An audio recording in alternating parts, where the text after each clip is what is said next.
Hello CLAT aspirants, I am Nidhi Sharma. I welcome you all to Law Prep YouTube channel. I hope आपकी revision बहुत अच्छा चल रहा होगा CLAT का. टाइम टू टाइम आपको थोड़ा नर्वसनेस भी हो रही होगी, लेकिन घबराने की बिल्कुल टेंशन नहीं है. हम लॉ प्रैप पे आपके लिए एक नई चीज़ लेके आए हैं, वो है लीगल जीके. लीगल जीके की सीरीज़ हम स्टार्ट करेंगे. आज हमारा पहला यूट्यूब चैनल पे जो आएगा वीडियो वो है पार्ट 1 लीगल जीके से रिलेटेड, जिसमें पहला टॉपिक होगा हमारा बिल्किस बानो केस. आपने क्लैट के सैम्पल पेपर्स में ये नोटिस किया होगा लीगल पार्ट में कि मिसलेनियस पार्ट पे वो ज़्यादा फोकस कर रहे हैं. जैसे कि मिसलेनियस पार्ट में क्या क्या चीज़ें आएंगी हमें ये पता है, एक्सेप्ट कॉन्ट्रैक्ट क्राइम टॉट, जो भी अदर सब्जेक्ट्स होते हैं उसके साथ साथ लीगल जीके. लीगल जीके में क्या क्या आता है, इम्पॉर्टेंट केस लॉज, जो लैंडमार्क जजमेंट्स हैं, जो करेंट में जजमेंट्स चल रहे हैं, उसके अलावा जो कोई रिसेंटली बिल आया है, कोई लेजिस्लेशन आया है, वो सारी चीज़ें लीगल जीके में आपके कवर होगी. तो आज हमारा पहला जो इम्पॉर्टेंट टॉपिक है लीगल जीके का पार्ट 1 का, वो है बिल्किस बानो केस. बिल्किस बानो केस हमें पता है कि काफ़ी न्यूज़ में रहा है. अभी नहीं, बहुत दिन पहले भी था, अभी भी कभी कभी इसके बारे में बात आ जाती है. हमने काफ़ी वीडियोस देख लिए, काफ़ी स्लाइड्स देख ली, काफ़ी नेट पे आर्टिकल्स देख लिए, बट हमें अभी भी कुछ कुछ चीज़ें क्लियर नहीं है. अगर हैं भी तो वो चीज़ें हमें पॉलिटिकल एस्पेक्ट से पता होंगी, बट वो चीज़ें हमें लीगल एस्पेक्ट से नहीं होंगी. लेकिन हमारी फॉर क्लैट एग्ज़ाम हमारे लिए क्या इंपॉर्टेंट है, लीगल एस्पेक्ट से जानना कि उसके क्या क्या लीगल प्रोविजन है, क्या क्या जो जो डिसीजन आया वो सही है, क्या क्या इसमें जो जो पॉइंट्स निकल के आए हमारे सामने वो सही तरीके से हुए हैं कि नहीं हुए. बिल्किस बानो केस एक ऐसा केस है जो लीगल जीके का एक बहुत इंपॉर्टेंट पार्ट है और जो क्लैट इनडायरेक्टली और डायरेक्टली आपको पैसेज में दे सकता है. तो सबसे पहले हम स्टार्ट करेंगे कि हुआ क्या, what happened in the case. So the first important thing, yeah, so first important thing 1992 में 1992 में हमें पता है बाबरी मस्जिद डेमोलिशन हुआ था. जिसको नहीं पता, बाबरी मस्जिद डेमोलिशन 1992 में हुआ था, अराउंड 1989 हुआ था. बट उसकी रीज़न काफ़ी ज़्यादा जो राइट्स थे, प्रोटेस्ट थे, वो सारी लड़ाई कब हुई, 1992 में काफ़ी ज़्यादा मूवमेंट बहुत ज़्यादा हिट पे था और काफ़ी प्रोटेस्ट वगैरह चल रहे थे. उसके साथ साथ हमारी एक और इम्पॉर्टेंट चीज़ हुई थी 1989 में. हमारा पहला अपोजिशन पार्टी आया था, जो हमको पता है बीजेपी था हमारा. उस टाइम पे काफ़ी रैलीज निकाली गई इससे रिलेटेड और काफ़ी प्रोटेस्ट हुए गए डेमोलिशन से रिलेटेड कि ये जो बाबरी मस्जिद डेमोलिशन हुआ है वो सही हुआ है कि नहीं हुआ, जो भी प्रोटेस्ट थे सारे, वो सारी चीज़ें इसमें हुई. उसके बाद 2002 जो सबसे इम्पॉर्टेंट पार्ट है, सबसे इम्पॉर्टेंट ईयर है फॉर बिल्किस बानो केस. 2002 में साबरमती ट्रेन, जो हमको पता है गुजरात राइट्स हुए थे, जिसको हम गोधरा कांड भी बोलते हैं, काफ़ी चीज़ें बोलते हैं. 2002 में जो 1992 में आपके डेमोलिशन हुआ था उससे रिलेटेड, बाबरी मस्जिद से रिलेटेड, तो उसको सेलिब्रेट करने के लिए 2002 में लोग बाग अयोध्या गए थे. कौन अयोध्या गए थे? जो कार सेवक थे. कार सेवक अब कौन है? कार सेवक वो लोग जो बाबरी मस्जिद डेमोलिशन के फेवर में थे और जो अयोध्या मंदिर बनाने के फेवर में थे, जिनने बाबरी मस्जिद डेमोलिशन में हेल्प की हो या जो भी उनका जो ओपिनियन रहा हो और जो फेवर में थे, उनको हम कार सेवक कहते हैं. तो जब वो अयोध्या से रिटर्न हो रहे थे साबरमती ट्रेन में 2002 में, उस टाइम पे उस ट्रेन में क्या कर दिया गया था, उस ट्रेन में आग लगा दी गई थी. काफ़ी राइट्स हो गए थे, काफ़ी प्रोटेस्ट हो गया था, बहुत सारी चीज़ें हुई. तो उस टाइम पे हमारे पूरे ऑल ओवर कंट्री इतनी ज़्यादा, बहुत ही ज़्यादा इतना हिट हो गया था मूवमेंट, इतनी दिक्कतें हो गई थी, इतना प्रोटेस्ट हो गया था कि इस वजह से हर एक आदमी अपनी जान बचाने की कोशिश में था. उसमें से एक हमारी थी बिल्किस बानो. बिल्किस बानो अपनी जान बचाने के लिए अपने अलोंग विथ 17 फैमिली मेंबर्स के साथ एक जगह गई, अपने गांव से दूसरी जगह रेस्क्यू के लिए. उन 17 मेंबर्स के साथ, उसी में उसके साथ साथ ये उस टाइम पे प्रेग्नेंट भी थी एंड उस टाइम पे उनके साथ उनकी बच्ची भी थी. जब ये उस गांव गई, उस गांव में जब वहाँ पे पहुंची तो वहाँ देखा कि इनके जो नेबर्स थे वो वहाँ पर थे, जो नेबर्स डिफरेंट ओपिनियन के थे उनका आइडिया प्रोटेस्ट की तरफ था, मतलब उनका आइडिया फेवर में था कि बाबरी मस्जिद डेमोलिशन होनी चाहिए, और जो भी उनके ओपिनियन रहे होंगे उस टाइम पे वो सारी चीज़ें थी, बट इनके अगेंस्ट थे। वो 20 to 30 लोगों ने साथ में मिलकर इनके और इनके जो फैमिली मेंबर्स थे 17, उनके साथ काफ़ी बुरी चीज़ की, जो कि आपका ब्रूटली असॉल्ट, ब्रूटली रेप। अब रेप किस किस का हुआ, इनमें से according along with Bilkis Bano 5 lady, ठीक है, जिसमें से एक इनकी मदर थी और 3 लोग और थे, 3 लेडीज और थी। इन 5 लोगों का रेप हुआ, ब्रूटली असॉल्ट किया गया इन्हें, और उसके बाद इनके जो बाकी फैमिली मेंबर्स थे उनको मार दिया गया। अब उसके बाद क्या हुआ, ये गई आपका एफआईआर रिपोर्ट कराने, जो भी नियर बाय पुलिस स्टेशन था वहाँ पर। अब ऐसा as per the CBI report ऐसा बताया जाता है कि जो एफआईआर उस टाइम लिखी गई थी, या एफआईआर जो भी पुलिस में ऑफिसर था, थाना प्रभारी, उसने एफआईआर बहुत फिल्टर चीज़ में लिखी थी, क्योंकि ऑब्वियसली इसलिए फिल्टर में लिखी थी क्योंकि उस टाइम ये जो बाबरी मस्जिद डेमोलिशन था वो काफ़ी ज़्यादा प्रोटेस्ट में था, तो उसके लिए उनने बहुत मतलब चीज़ें छुपाने की कोशिश की।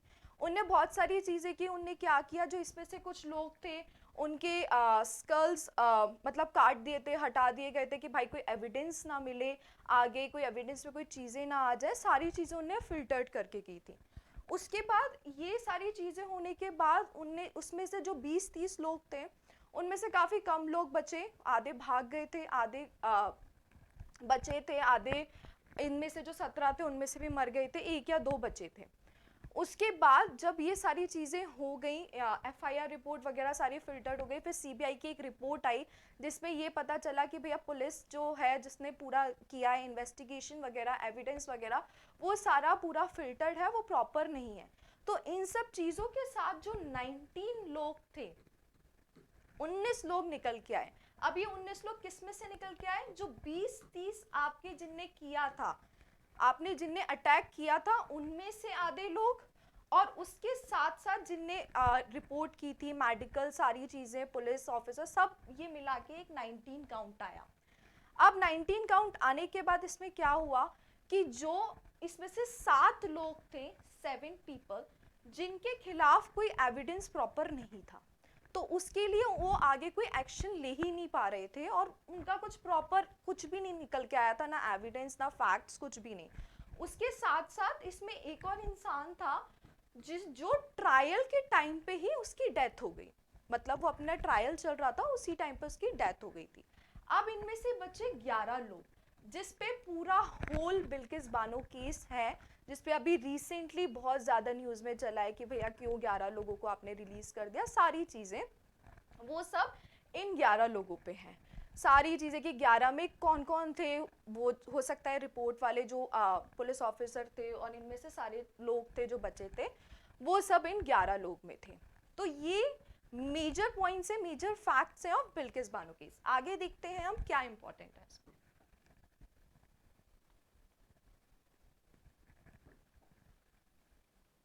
अब द मेजर थिंग कि ये न्यूज़ में क्यों आया। अब हमने रिसेंटली देखा था कि गुजरात इलेक्शन के रिलेटेड काफ़ी डिबेट्स हो रहे थे, कुछ लोग कुछ फेवर में बोल रहे थे, कुछ लोग अगेंस्ट में बोल रहे थे, काफ़ी चीज़ें हो रही थी। अब ये रिसेंटली न्यूज़ में इसलिए आया, अभी हमारे इंडिपेंडेंस डे पे एक आज़ादी का अमृत महोत्सव करके एक रेमिशन पॉलिसी निकाली गई थी, उसके अंडर उस रेमिशन पॉलिसी में ये बोला गया था कि जितने भी कन्विक्ट्स हैं, इंक्लूडिंग ट्रांसजेंडर और जो भी ओल्ड एज या किसी हेल्थ इश्यूज से हैं, उनको रिलीज कर दिया जाए। बट उसमें एक एक्सेप्शन बोला गया था कि जितने भी आपके अक्यूज मर्डर के हैं, रेप के हैं, वो इनमें रिलीज नहीं होंगे, या फिर उनका एक एक्सेप्शन है, उनके लिए अलग क्राइटेरिया फॉलो होगा। उसके साथ साथ अब ये न्यूज़ में क्यों आया, इस वजह से न्यूज़ में आया क्योंकि ये गुजरात के इलेक्शन के टाइम पे जो डिबेट हो रहा था टीवी में, तो ये बोला गया भैया कि इसलिए इन्हें रिलीज़ किया जा रहा है क्योंकि गुजरात में इलेक्शन हो रहे हैं, तो गवर्नमेंट अपना नाम करना चाहती है जो भी, इसलिए उन्हें आज़ादी का अमृत महोत्सव आके उनको रिलीज़ कर रहे हैं। ये सारी चीज़ें डिबेट हुई। अब ये सही है, ये गलत है, वो आपका कॉल है, आप जैसे समझें या जो भी है, लेकिन लीगल पर्सपेक्टिव हम देखेंगे कि इसका लीगल पर्सपेक्टिव क्या है, ये सही हुआ कि नहीं हुआ, ये सारी चीज़ें हम आगे डिस्कस करेंगे। अब इसमें नेक्स्ट इंपॉर्टेंट चीज है कि क्यों कन्विक्ट्स रिलीज हुए, किस बेसिस पे रिलीज हुए। सो इन 11 लोगों में से जो हमने डिस्कस किया, ये 11 लोगों में से एक टाइम पे 20 आपका 2019 के टाइम पे, और उससे उस टाइम पे इनकी आधी आपकी जो इम्प्रिजनमेंट थी इनकी आधी हो गई थी। जो 11 लोग हैं उनको लगा इनमें से एक को कि यार अब मेरी इम्प्रिजनमेंट आधी हो गई है और मैं काफ़ी गुड बिहेवियर पर था, तो मुझे अब अप्लाई करना चाहिए कि मुझे रिलीज कर दिया जाए। तो इनमें से एक जो इंसान था वो गया कि भैया सुप्रीम कोर्ट के पास कि आप मुझे रिलीज़ कर दो, मेरा पूरा बिहेवियर सही रहा है, मेरी आधी जो पनिशमेंट है वो पूरी हो गई है और मेरे ऐसे कोई ग्राउंड्स भी नहीं है जिस पे मुझे अब रखा जाए। तो सुप्रीम कोर्ट ने बोला कि भैया ठीक है आप देख लो। अब उनने एक चीज़ की, उनने गुजरात गवर्नमेंट को बोला कि भैया आप एक काम करो, गुजरात गवर्नमेंट एक पैनल बिठाए, उसमें आप डिसाइड करो कि आपको ये रिलीज करना है कि नहीं करना है, और आपका डिस्क्रिप्शन है, आपको जो भी रिलीज करना है अगर उसको रेमिशन में, तो किस बेसिस पे रिलीज करना है वो आपको प्रॉपर रीजन देना होगा। उसके साथ साथ उनने एक और चीज बोली थी, जब भी आप अगर रिलीज करते हो इन्हें तो आपको दिमाग में 1992 की रेमिशन पॉलिसी के हिसाब से करना होगा। 1992 रेमिशन पॉलिसी, और रेमिशन पॉलिसी क्या होती है वो हम आगे देखेंगे अपनी नेक्स्ट स्लाइड में। उसके साथ साथ ये हुआ कि भैया इसमें से एक उसने जो हुआ उसने जिसने कन्विक्ट ने अपने इम्प्रिजनमेंट से रिलेटेड जो भी अपील की सुप्रीम कोर्ट के, तो उनने बोल दिया कि भैया गुजरात डिसाइड करेगा, गुजरात गवर्नमेंट डिसाइड करेगी कि ऐसा ऐसा करना है और क्या करना है, उनको रीजन देना पड़ेगा, लेकिन उनको 1992 की पॉलिसी के हिसाब से जाना पड़ेगा। दूसरी चीज इसमें इंपॉर्टेंट ये थी कि जब 2019 से पहले बिल्किस बानो को बोला गया कि भैया आप 5 लाख का कंपनसेशन ले लो, 5 लाख का कंपनसेशन ले लो, आप जो भी चीजें हुई हैं आप 5 लाख के कंपनसेशन हम दे रहे हैं, आप देख लीजिए आपका हो जाएगा। बट ये कंपनसेशन बिल्किस बानो ने रिजेक्ट कर दिया। उनने ये बोला भैया ये 5 लाख इतनी बड़ी चीज़ हुई, मेरे इतने सारे लोग मर गए और सारी जो भी मैं एक ट्रॉमा से गुजरी वो सब चीज़ें 5 लाख कंपनसेशन में नहीं होंगी। तो फिर सुप्रीम कोर्ट ने इन द ईयर ऑफ 2019 उनने ये बोला कि भैया ठीक है, आप उनने एक ऑर्डर दिया कि 2 दिन में विद इन 2 डेज और 3 डेज आपको 50 लाख कंपनसेशन उनको देना पड़ेगा बिल्किस बानो को, along with a job and एक परमानेंट हाउस। ये चीज उनको बोली गई कि भैया आपको 50 लाख कंपनसेशन उनको देना पड़ेगा, एक आपको एक जॉब देनी पड़ेगी, उसके साथ साथ आपको एक उन्हें परमानेंट हाउस देना पड़ेगा। अभी तक उनको एक ही चीज मिली है, वो है 50 लाख कंपनसेशन। उसके अलावा अभी तक एट प्रेजेंट उनको ना तो कोई जॉब मिली है ना ही उनको एक परमानेंट हाउस मिला है रहने का। ये हमारी चीज हो गई बिल्किस बानो की, खत्म। अब हम आते हैं कि किस बात पे रिलीज किया गया, किस बात पे रेमिशन हुआ और ये इतना न्यूज़ में क्यों आया। दूसरी चीज़ इसमें न्यूज़ आने क्योंकि बिल्किस बानो और जो काफ़ी ह्यूमन राइट एक्टिविस्ट थे उनने क्वेश्चन किया कि भैया आप ऐसे कैसे रिलीज़ कर सकते हैं, आप इतना बड़ा क्राइम हुआ है, आप अगर रिलीज़ कर रहे हैं तो आप जस्टिस सिस्टम पे क्वेश्चन उठा रहे हैं, काफ़ी चीज़ें सामने आई। तो पहले हम ये देखते हैं कि क्या क्या रेमिशन पॉलिसीज़ थी और किस तरीके से उनको उस पॉलिसी पे रिलीज़ किया गया।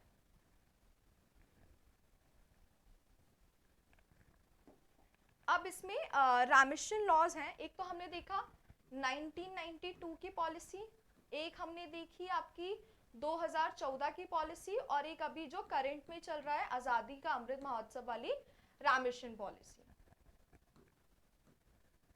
ठीक है, इसको हम बाद में डिस्कस करेंगे। अब हम देखते हैं कि हमारे कॉन्स्टिट्यूशन में और सीआरपीसी में रेमिशन से रिलेटेड क्या है। रेमिशन का बेसिक मीनिंग क्या होता है कि कोई भी सजा को आप कम कर दीजिए, उस सजा को आप खत्म मत करिए, बट वो जो आपने पनिशमेंट दिए, अगर आपने इम्प्रिजनमेंट दिया या जो भी दिया है, इम्प्रिजनमेंट में लाइफ इम्प्रिजनमेंट दिया है तो उसको आप कम कर दीजिए, आप उसको पूरी तरीके से खत्म नहीं करिए। फॉर एग्जाम्पल अगर आपने 10 साल का दिया है तो आप उसको बाय दी रेमिशन पॉलिसी आप उसको कम कर दीजिए, आप 5 इयर्स कर दीजिए, आप 5 साल तक रहेंगे, उसके बाद आप उसको खत्म कर दीजिए।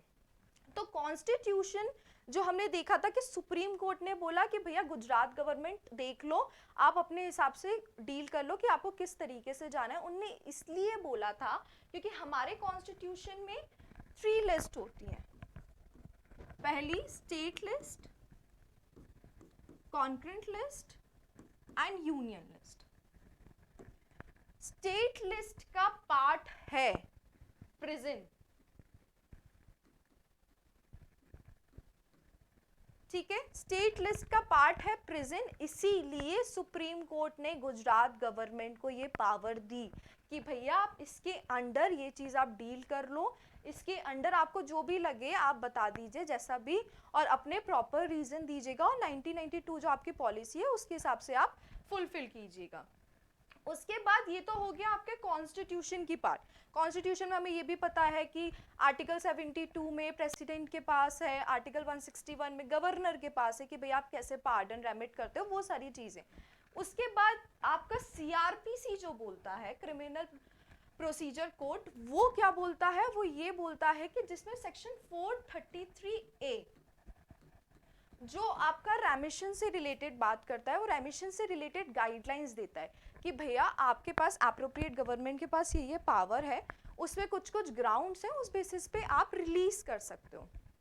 क्या क्या ग्राउंड्स है कि भैया गुड बिहेवियर होना चाहिए, गुड कंडक्ट होना चाहिए जेल में उसका, और ऐसा लग रहा है कि उसने आधा टाइम निकाल लिया है, सारी चीज़ें आपको कंसिडर करनी चाहिए। उसमें एक और चीज़ मेंशन है कि 14 ईयर्स तक या तो 14 ईयर्स लेस आप उस बेसिस पे कंसिडर कर सकते हो कि उस बेसिस पे आप उनको रेमिशन पॉलिसी में निकाल दो, जो कि आपका 433A की गाइडलाइंस बोलता है सीआरपीसी की। अब ये 14 ईयर्स वाली चीज आपकी जब लाइफ इम्प्रिजनमेंट एंड डेथ के साथ जब पनिशमेंट होती है, तो उसमें ये रूल होता है कि आपको 14 साल तो इम्प्रिजनमेंट करना ही है, मतलब इम्प्रिजनमेंट रहना ही है। उसके केस में आप ये नहीं बोल सकते कि 14 साल से कम या 14 ईयर से कम, हम बोल रहे हैं कि 14 ईयर से कम हमको रेमिशन दे दे, नहीं मिलेगा। लाइफ इम्प्रिजनमेंट डेथ में आपको 14 ईयर्स का तो करना ही पड़ेगा। उसके साथ ये चीज क्लियर हुई हमें कि भैया हमारा कॉन्स्टिट्यूशन ये बोलता है, इसलिए उनको पावर मिली, सुप्रीम कोर्ट ने गुजरात गवर्नमेंट को पावर दी कि भैया स्टेट लिस्ट में जाके आप देख लो। स्टेट लिस्ट में बात फिर ने सीआरपीसी का 433A गाइडलाइंस देखी कि कैसे कैसे गुजरात गवर्नमेंट कर सकती है, किस किस बेसिस पे क्या क्या ग्राउंड्स रखने पड़ेंगे, उनने 433A के हिसाब से देख ली। ये सारी चीज़ें हो गई हमारी लीगल एस्पेक्ट, जो हमने कि किस बेसिस पे अगर हम उनको रिलीज किया है तो हमने सही बेसिस पे किया है कि नहीं किया। तो हमने ये सारी चीज़ें बताई कि किस तरीके से उनने किया और किस किस किस कॉन्स्टिट्यूशन में क्या पावर है, सीआरपीसी में क्या पावर है, ये सारी चीज़ें हमने डिस्कस की। अब आ जाते हैं हम कि कौन सी इसकी रेमिशन पॉलिसीज हैं, ठीक है।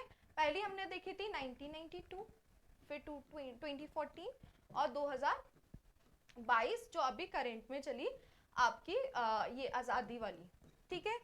अब 1992 में जो ये आई थी रेमिशन पॉलिसी, वो पॉलिसी आपकी वैलिड इनवैलिड कर दी थी 2014 की जो पॉलिसी आई। उसका एक रीज़न यही था, ये बोला गया कि 1992 में जो पॉलिसी है वो इनवैलिड है, वो बोला गया 2008-2009 में।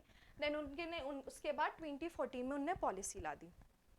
अब दूसरी चीज़ इसमें ये इंपॉर्टेंट हुई, सुप्रीम कोर्ट ने 1992 के लिए इसलिए बोला था क्योंकि जब वो क्राइम हुआ था तब ये पॉलिसी इम्प्लीमेंट हो रही थी, ये पॉलिसी उस टाइम पे चल रही थी। इस वजह से उन्होंने बोला कि 1992 की पॉलिसी के हिसाब से आपको जाना पड़ेगा।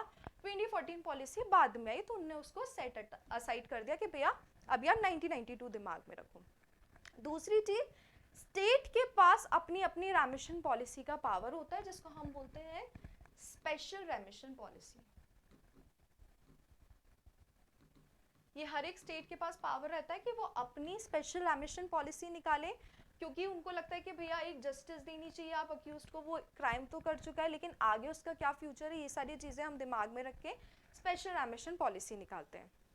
अब आते हैं हम 2022, जब आज़ादी का अमृत महोत्सव में ये रेमिशन पॉलिसी निकली गई थी, तब ये भी बोला गया था कि ये remission policy as a guidelines use करना है, दैट इज़ नॉट मैंडेटरी। आपको मैंडेटरी फॉलो नहीं करना है, आप एज अ गाइडलाइंस उसको यूज़ कर सकते हैं।